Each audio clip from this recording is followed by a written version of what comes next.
मित्र सुदामा आया है। यदि मेरा मित्र भोजन भी करता होगा, मेरा नाम सुनकर के दौड़ा दौड़ा चला आएगा। और किस प्रकार सुदामा जी महाराज कहते हैं और कैसे द्वारपाल भगवान को विदा कर रहे हैं। वो देखो देखो ये गरीबी का हाल, कृष्ण के दर पे विश्वास लेके आया हूँ। बचपन का यार है मेरा श्याम, यही सोच कर विश्वास लेके आया हूँ। अरे द्वारपालो कन्हैया से कह दो कि दर पे सुदामा गरीब आ गया है, कि दर पे सुदामा गरीब आ गया है। अरे द्वारपालो कन्हैया से कह दो कि दर पे सुदामा गरीब आ गया है, दर पे सुदामा गरीब आ गया है।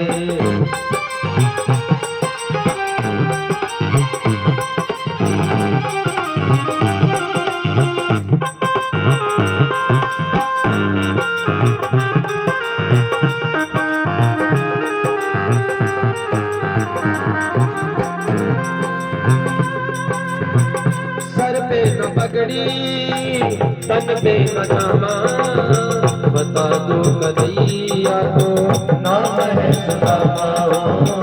बता दो कन्हैया को नाम है सुदामा।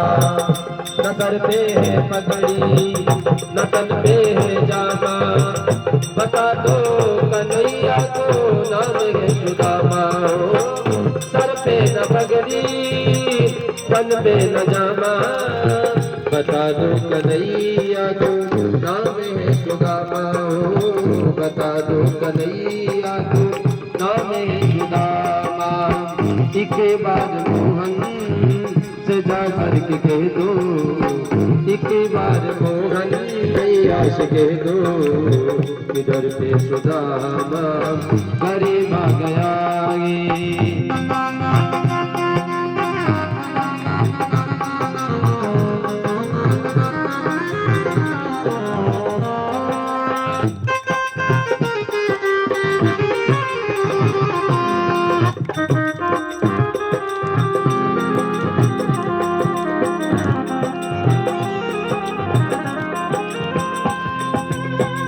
सुनते ही दौड़े चले आए मोहन, लगाया गले से सुदामा को मोहन। लगाया गले से सुदामा को मोहन। सुनते ही दौड़े चले आए मोहन, लगाया गले से सुदामा को मोहन। सुनते ही दौड़े चले आए मोहन, लगाया गले से सुदामा को मोहन। लगाया गले से सुदामा को मोहन। हुआ रुक्मणी को बड़ा ही अचंबा, हुआ रुक्मणी को बड़ा ही अचंबा कि मेहमान के साथ अजीब आ गया है, मेहमान के साथ अजीब आ गया है।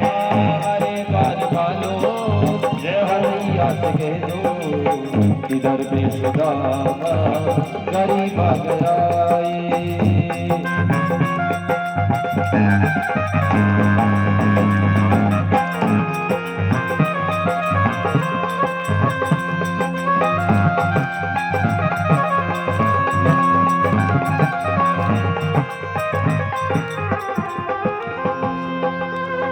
बराबर में अपने सुदामा बिठाए, चरण आंसुओं से श्याम ने बुलाए। हो चरण आंसुओं से श्री श्याम ने बुलाए। बराबर में अपने हो सुदामा बिठाए, चरण आंसुओं से श्याम ने बुलाए। हो बराबर में अपने सुदामा बिठाए, चरण आंसुओं से श्याम ने बुलाए। चरण आंसुओं से श्याम ने बुलाए। न घबराओ प्यारे, न घबराओ प्यारे, जरा तुम सुदामा, खुशी का समा तेरे करीब आ गया है, खुशी का समा तेरे करीब आ गया है। अरे बार मानो कन्हैया से कह दो, इधर पे सुदामा गरीब आ गया है, इधर पे सुदामा गरीब आ गया है। बोले भक्तवत्सल भगवान की जय हो। जैसे ही द्वारपाल जाकर भगवान को सूचना देते हैं, सुदामा का नाम सुनते ही भगवान दौड़े दौड़े जाते हैं। सारी रानियां देखने लग जाती है, द्वारपाल देखने लग जाते हैं, अरे ऐसा कौन सा मेहमान आ गया जो भगवान ऐसे भाग रहे हैं। और जैसे ही सुदामा जी को देखा है, भगवान ने सुदामा जी को अपने गले से लगा लिया, आंसुओं की धारा बहने लगी। हाथ पकड़ करके सुदामा जी को महल के अंदर लेकर के जाते हैं। अपने सिंहासन के ऊपर सुदामा जी को बिठाया, अपने रानियों को आदेश दिया, अरे रुक्मणी, सत्यभामा, जामवती, कालिंदी, नग्नजिति, भद्रा, लक्ष्मणा, आओ पानी की परात लाओ, ब्राह्मण देवता के पैर धो, चरण धो इनके। रानियां पानी लेने गई, भगवान सुदामा जी के चरणों में बैठ गए। और महाराज हजारों कांटे लगे थे सुदामा जी के पैरों में, एक एक कांटे को निकालने लगे। और महाराज सुदामा जी कहते, कन्हैया रहने दे भैया, मत निकाल, ऐसे मत कर। और जैसे ही कांटा निकालते हैं, कांटे के पीछे खून निकलता है। उस खून को देख करके भगवान की आंखों के अंदर आंसू आने लगे। वो आंसू सुदामा जी के पैरों के ऊपर गिरते हैं। बिना पानी से, आंसुओं से ही भगवान के आंसू से सुदामा जी के पैर धुलने लगे। देख सुदामा की दीन दशा, करुणा करके करुणा निधि रोए, पानी परात को हाथ छुयो नहीं, नैनन के जल से पग धोए। आज वो कांटे भी धन्य हो गए, और वो कांटे आज सुदामा को धन्यवाद दे रहे हैं। वारे सुदामा, हम तो तेरे चरणों के लगे थे, लेकिन तेरे चरणों का इतना प्रताप है, एक भक्त के चरणों का इतना प्रताप है, जो महाराज तुच्छ कांटों को भी भगवान के पास पहुंचा देते हैं। वो कांटे कहते हैं, आज तेरे पैरों में नहीं चुभते तो हम भगवान के पास कैसे पहुंचते। एक भक्त के चरणों का प्रताप इतना होता है, वो कांटों को भी भगवान के पास लेकर के चले जाते हैं। इसीलिए संग करो तो किसी भक्त का संग करो, भगवान के रसिक का संग करो। सुदामा जी महाराज कहने लगे, बस कर भैया बस कर। रानियां आई और महाराज सुदामा जी पास में बैठ गए। भगवान कहते हैं, अरे रुक्मणी, सत्यभामा, ब्राह्मण देवता का आशीर्वाद ले। अब महाराज 16,108 रानियां बारी बारी से आने लगी। सबसे पहले रुक्मणी आई। सुदामा जी दोनों हाथ उठा कर कहते, अखंड सौभाग्यवती भव। सत्यभामा आई, अखंड सौभाग्यवती भव। जामवती आई, अखंड सौभाग्यवती भव। कालिंदी आई, अखंड सौभाग्यवती भव। नग्नजिति आई, अखंड सौभाग्यवती भव। भद्रा आई, अखंड सौभाग्यवती भव। लक्ष्मणा आई, अखंड सौभाग्यवती भव। 200-300 आई। सुदामा जी का हाथ दुखने लगा, भव भव ऐसा करने लगा। फिर भी रानी आने बंद नहीं हो रही। 1108, अभी तो 400-500 आई है। सारी तेरी है या कोई पड़ोस से आई हुई है? बोले सारी अपनी है। सुदामा जी कहते, कन्हैया, इनको आशीर्वाद दूंगा तो 3-4 दिन लग जाएंगे। भैया एक काम कर, तू इन सब की ओर से मुझे प्रणाम कर ले, मैं तुझे आशीर्वाद दूंगा तो तेरी सारी पत्नियों को आशीर्वाद मिल जाएगा। भगवान ने ब्राह्मण देवता के चरणों में प्रणाम किया। सुदामा जी ने आशीर्वाद दिया और महाराज शाम होने लगी। भगवान ने सोचा बेचारा थका हुआ आया है, भोजन कराऊं इस ब्राह्मण को। अपने रानियों को आदेश दिया, अरे रुक्मणी, सत्यभामा, जामवती, कालिंदी, नग्नजिति, भद्रा, लक्ष्मणा, जाओ ब्राह्मण देवता के लिए भोजन बना कर लाओ। में तो 16,108 रानियां अपने अपने महलों के अंदर भोजन बनाने चली गई। सब अलग अलग रसोइयां बना रही है, भोजन बना रही है।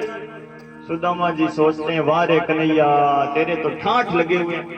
चुटकी बजाता है और रानियां देखो कितना कहना मानती है। एक चुटकी में काम होता है।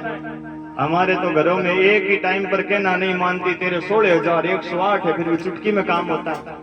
तेरी रानियों के अंदर पक्के 6 प्रकार के लक्षण हैं।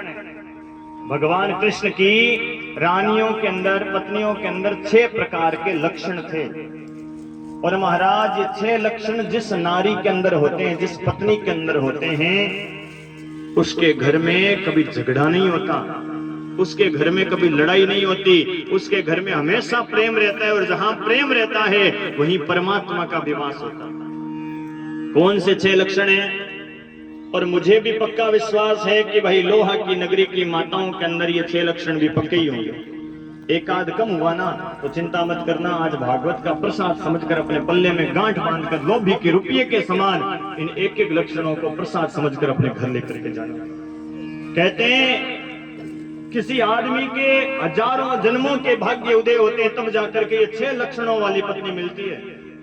हजारों जन्मों के भाग्य उदय होते हैं तब जाकर 6 लक्षणों वाली पत्नी मिलती है। 6 लक्षण प्रत्येक नारी के अंदर होने चाहिए। बता दूं क्या? बता दूं? आप भाई ग्रहण करो और पालन करो तब तो बताऊं, नहीं तो बताने में कोई सार नहीं है। करोगे? थोड़ा थोड़ा कोशिश करोगे। कौन से 6 लक्षण शास्त्रों में बताए हैं जो प्रत्येक पत्नी के अंदर, नारी के अंदर होने चाहिए? कहते हैं भोजनेषु माता, कर्णेषु मंत्री, कार्येषु दासी, शयनेषु रंभा, धर्मानुकूला, मधुर भाषिणी, सा भार्या अति दुर्लभा। ये 6 लक्षणों वाली पत्नी, ये नारी बड़ी दुर्लभ है। हजारों जन्मों के किसी भाई के भाग जागते हैं तब जाकर के 6 लक्षणों वाली पत्नी मिलती है। पत्नी तो सबको मिल जाएगी, लेकिन हमारा 6 लक्षणों वाली मिलना मुश्किल है। आजकल तो 2-4 लक्षणों वाली मिल जावे ना बड़ी असंस्कारी घराने की तो ही बड़ी बात है, लेकिन 6 लक्षणों वाली कौन से लक्षण है? माताओं बहनों ध्यान देना, भागवत का सार आ रहा है आज, इस सार को ग्रहण कर लेना। पहला लक्षण शास्त्रों में बताया है भोजनेषु माता। पत्नी का कर्तव्य क्या है कि पत्नी अपने पति को भोजन करावे ना। भोजन कराते समय पत्नी का जो स्वभाव है, व्यवहार है, वो पत्नी के जैसा नहीं बल्कि एक मां के जैसा होना चाहिए। मां जैसा भोजन अपने बेटे को कराती है ना, वो वैसा भोजन कोई नहीं करा सकता संसार में। आप कैसे ही होटल में चले जाओ, लेकिन मां के भोजन का जो स्वाद है वैसा नहीं आ सकता। क्यों? क्योंकि मां प्रेम से भोजन कराती है। बेटा स्कूल चला जावे, मां इंतजार करती है, मारो छोरो आए जाए, गरम गरम हल्का बना जिमा, बेटे के पसंद की सब्जी बनाती है। पत्नी का कर्तव्य है भोजन जिमाओ तो महाराज पति को मां के समान भोजन जिमाओ। कभी कोई सब्जी बढ़िया नहीं बनी है, पति को पसंद नहीं आ रही है, पत्नी का कर्तव्य पति से कहे अरे सुनो नहीं, बार थरवास्त्र पापड़ चमक दो, हने थोड़ी सी कड्डी बना दो, हने दाल बना दो, 2 मिनट लागी थे, आराम रोटी जिम लो थे, भूखा ना उठो। पति सोचेगा देखो कितनी सेवा करती है, कितना मेरी पसंद का नापसंद का ध्यान रखती है। पहला लक्षण है भोजन कराओ, उस समय पत्नी का स्वभाव मां के समान हुए। शास्त्र कहता है भोजनेषु माता। दूसरा लक्षण शास्त्रों में बताया है कर्णेषु मंत्री। राजा का मंत्री होता है ना, राजा मंत्री के कान में कोई गुप्त बात कहता है, कोई वस्तु मंत्री को देता है तो मंत्री का कर्तव्य है राजा की कही हुई बात को गुप्त रखता है, किसी को बताता नहीं तीसरे को। और कोई वस्तु देवे उसको भी गुप्त रखता है। उस राजा के मंत्री के समान पति कोई कान में बात कह देवे या पति कोई वस्तु ला करके दे देवे तो पत्नी का कर्तव्य है पड़ोसियों को तो क्या अपने परिवार में भी पति के अलावा तीसरे आदमी को पति की बात किसी को बताओ मत। माताओं के पेट में मैं जानता हूं युधिष्ठिर जी का श्राप लगा है इसलिए बात टिकती नहीं है, लेकिन दूसरा लक्षण ग्रहण कर लेना कर्णेषु मंत्री। जिस प्रकार राजा का मंत्री होता है उस राजा के मंत्री के समान पत्नी का कर्तव्य है पति की बात को और पति की वस्तु को गुप्त रखे, किसी तीसरे को ना बतावे। ऐसा नहीं होना चाहिए कि आप संयुक्त परिवार में रहते हो, बहुत बड़ा आपका परिवार है, पति शाम को कमाई करके ला करके आपको 5,000 रुपया चुपचाप देता है और आप सवेरे सवेरे उठते आंगने में जाकर जोर से कहने लग जाती हो जेठानी जी सुनो नहीं खाना देवर मन शाम 5,000 रुपया दिया। गड़बड़ हो जाएगी, दिखावे के चक्कर के अंदर लड़ाई चालू हो जाएगी। आप तो दिखावा करोगे जेठानी के सामने लेकिन लड़ाई घर में चालू हो जाएगी। कर्णेषु मंत्री। दूसरी बात है पति की बात को गुप्त रखो, पति के अलावा तीसरे को कहो मत। पति कह देवे ना इसको नहीं बतानी है तो भाई तीसरे कानों कान खबर मत होने दो। 2 लक्षण हो गए। तीसरा लक्षण क्या है? तीसरा लक्षण बताया कार्येषु दासी। पति के घर का काम हुए, पति के घर को, पति के माँ बाप को कभी पराया मत समझो। अरे भाई वो आपका हाथ बांध करके इस संसार के अंदर, इस घर के अंदर, परिवार में लाया है तो उसकी जिम्मेदारी है। आपकी क्या जिम्मेदारी है कि वो जो लाया है उसके परिवार को आप अपना समझ करके उसकी सेवा करो। पति के माँ बाप को अपने माँ बाप के समान समझ करके सेवा करो। पति का कोई काम है, घर का, परिवार का कोई भी काम है, उसको महाराज एक दासी के समान सेवा करे। और शास्त्रों में तीसरा लक्षण बताया कार्येषु दासी। भाई पति को क्या चाहिए, क्या सेवा करवाता है पति? दिन भर बेचारा काम करे, बाहर धंधा व्यापार नौकरी जो भी कमाई है वो कमाई करे, शाम को आवे थोड़ा सा पानी का लोटा दे देवे। कई कई घरों में देखते महाराज पत्नी तो अपने ही काम में फैशन में व्यस्त है और पति पानी के लिए चाय के लिए इंतजार करे। कर्तव्य है नारी का पति की सेवा करे, उसकी कोई भी वस्तु है उसका ध्यान रखे, स्नान करे, कपड़े रख देवे बढ़िया धो करके साफ करके। पति सोचेगा देखो देखो मेरे से पहले ही कितना ध्यान रखे, कपड़े रख दिए इसने पहले। काया की छाया बन करके पति की सेवा करे। ये तीसरा लक्षण शास्त्रों में बताया कार्ये सुदासी। चौथा लक्षण आता है शयने सुरंभा। शयन कक्ष में पति के सामने पत्नी को रंभा अप्सरा के समान श्रृंगार करके रहना चाहिए। शास्त्रों में श्रृंगारों की संख्या बताइए, श्रृंगार कितने होते हैं पता है क्या? कितने होते हैं श्रृंगार? एक एक मान तो कभी लार दिया कौन माने ठा है कौन कितना हुआ है? श्रृंगारों की संख्या बताइए हो। 16। हाँ 16 होते हैं, बड़े लिखे बच्चों को बताया आजकल। 16 श्रृंगार बताएं शास्त्रों में। और देखो श्रृंगार जो है वो स्त्री का अधिकार है, श्रृंगार स्त्री का आभूषण है, खूब करना चाहिए स्त्री को श्रृंगार। श्रृंगार में बुराई नहीं है, लेकिन भागवत के अंदर भगवान कृष्ण की नारियों के अंदर चौथा लक्षण क्या बताते हैं कि शयने सुरंभा, कि श्रृंगार खूब करे। किसके समान श्रृंगार करे? रंभा अप्सरा के समान श्रृंगार करे। लेकिन क्यों करे? शयने सुरंभा, अपने पति को दिखाने के लिए श्रृंगार करे। श्रृंगार खूब करे स्त्री, मना नहीं है श्रृंगार के लिए, लेकिन श्रृंगार किसके लिए करे? ध्यान देना माताओं बहनों, श्रृंगार केवल अपने पति को दिखाने के लिए करना चाहिए। स्त्री को पराये पुरुष को, दूसरे पुरुष को दिखाने के लिए स्त्री को श्रृंगार नहीं करना चाहिए। करे खूब, लेकिन केवल अपने पति को दिखाने के लिए श्रृंगार करना चाहिए। चौथा लक्षण है। पांचवा लक्षण क्या बताया है? पांचवा लक्षण बताया है धर्मानुकूला। धर्म का कोई काम होवे ना तो पत्नी का कर्तव्य है पति को धर्म के काम में लगा करके रखे, जोड़ करके रखे। पति से धर्म होता नहीं है जल्दी से। अब आप देख लो आपके गांव के अंदर आदमी इतना ही थोड़ी है, जावा जेठी मान दो के वे भाई घना है और बाया थोड़ी है। अठ देख लो बाया तो घनी है और भाई थोड़ा है। क्यों? क्योंकि धर्म के काम में आदमी जल्दी से आगे नहीं आता। ये माताएं बहनें जो होती है, पत्नी जो होती है, वो पति को धर्म में लगा देती है। किसी के घर में बढ़िया संस्कार है तो पति को धर्म से लगा देगी, बढ़िया पत्नी होगी धर्म से जोड़ देगी। पत्नी का कर्तव्य है कि पति के हाथ से धर्म करवावे। कभी गौशाला में कोई लापसी का दान हो रहा हो या 2-4 दिन हो गए 10 दिन हो गए कोई लापसी नहीं दे रहा हो तो पत्नी का कर्तव्य पति से केवे है वो सुनो नहीं हो पूरो गांव रो घणी लोग लापसी देवे। आज एक भंडारो गौशाला रो आपा ही करना, अरे आज आपा ही गौ माता थोड़ो गुड़री पेटी दान में देना। अरे गांव में कथा हुए सगला जोड़े बैठे, आज जोड़े आपा ही बैठ जा, काल हवन हुए हवन में मान जोड़े आपा ही बैठ जा। कोई गौशाला के अंदर, मंदिर के अंदर, विद्यालय के अंदर कोई दान हो रहा हो, कोई ब्राह्मण कन्या का विवाह हो रहा हो, महाराज पत्नी का कर्तव्य है वो पति को धर्म से जोड़ देते हैं। इसीलिए शास्त्रों में पत्नी का एक नाम और कहा गया है। पत्नी को क्या कहते हैं? धर्म पत्नी। ये पत्नी का ही नाम धर्म पत्नी होता है। कोई पति को अपन कोई धर्म पतो कहेगी, अपन धर्म पतो कोई कौन के। पत्नी को धर्म पत्नी क्यों कहा गया है शास्त्रों में? क्योंकि वो नारी ऐसी है जो पति को धर्म से लगा देती है। पत्नी का कर्तव्य है पति के हाथों से धर्म करवावे, पति को कह करके। अब आप देख लो यहाँ पर लो, हमें देख लो, माताएं कितनी है धर्म में आगे, आदमी कम है धर्म में आगे। ये नियम होता है, पत्नियां हैं जो पति को धर्म से जोड़ देती। कितने लक्षण हो गए माताओं? 5 हो गए। और मुझे ऐसा विश्वास है कि यहाँ की माताओं के अंदर ये 5 लक्षण पक्के ही होंगे, धर्म में आ गई है। लेकिन 6ठा लक्षण है ना माताओं, वो थोड़ा सा कठिन है। वो परंतु आप ठाकुर जी के सामने विराजमान हो, बालाजी शंकर भगवान के मंदिर में बैठे हो, और गृहस्थी जो होता है ना, शंकर भगवान के समान दूसरा कोई गृहस्थी नहीं है। सबसे श्रेष्ठ गृहस्थी जो है वो शिव और पार्वती की जोड़ी बताइए गृहस्थी के अंदर। बाकी देवताओं की बढ़िया जोड़ियां हैं, मैं ऐसा नहीं कहता, लेकिन गृहस्थ धर्म का पालन जो सबसे श्रेष्ठ है वो शिव पार्वती का है।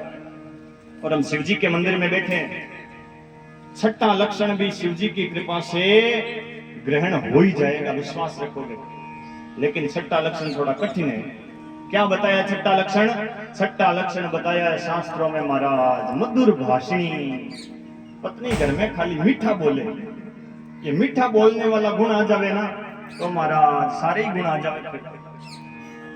पति यदि पत्नी थोड़ा सा मीठा बोल जावे तो आदमी की पूरे दिन की थकान, पूरे दिन की टेंशन आदि से ज्यादा तो समस्या दूर हो जाती है। लेकिन समस्या दूर तो तब हुए कोई देवी मीठा बोले तब हुए ना। आज इस कथा के अंदर अपने घर की पोथी को खोलकर देखना कि हमारे घरों में क्या होता है। भोजन जिमाएगी तो मां के समान पास में बैठेगी। कई जगह देखते हैं मां के पास मां के समान बैठेगी और महाराज बढ़िया पसंद की सब्जी भी बनाएगी। पंखा लेकर कैसे पंखे से हवा और डालेगी। लाइट चली जावे भरोसा नहीं करती। हवा डालते डालते कहेगी है ओ सुनो नहीं हनी मां ने मना लिया मनिया कह दियो है रोटी ले और थोड़ी। ऐसे हवा डालते डालते फिर कहेगी है ओ सुनो नहीं हनी बहन ने मना लिया मनिया कह है। महाराज वो हवा कैसे लग रही है पति को। मक्का सेकने वाला होता है देखा है, नीचे आग लगाता है बीच में मक्का रखता है ऊपर से ऐसे हवा डालता है। अब उसको हवा लग रही है आग लग रही है, माँ को मना लेना बहन को मना लेना अरे भैया ये संसार में तू मैं तो चलती है उसको भी पता है, लेकिन वो भोजन करने बैठा है कम से कम भोजन के समय उसे संसार की बातों के अंदर तो मत उलझाओ। प्रेम से दिन भर काम करके थका हुआ पति आ रहा है, उसको गृहस्थ के अंदर रह रहा है, उसको प्रेम से भोजन तो कराओ। कई घरों की कहानी है, अपनी घर की पोथी खोलना, कहीं मेरे अंदर तो ऐसा लक्षण नहीं है, कहीं मैं तो ऐसा अपने पति को कोई कलेश नहीं दे रही हूँ। विचार करना।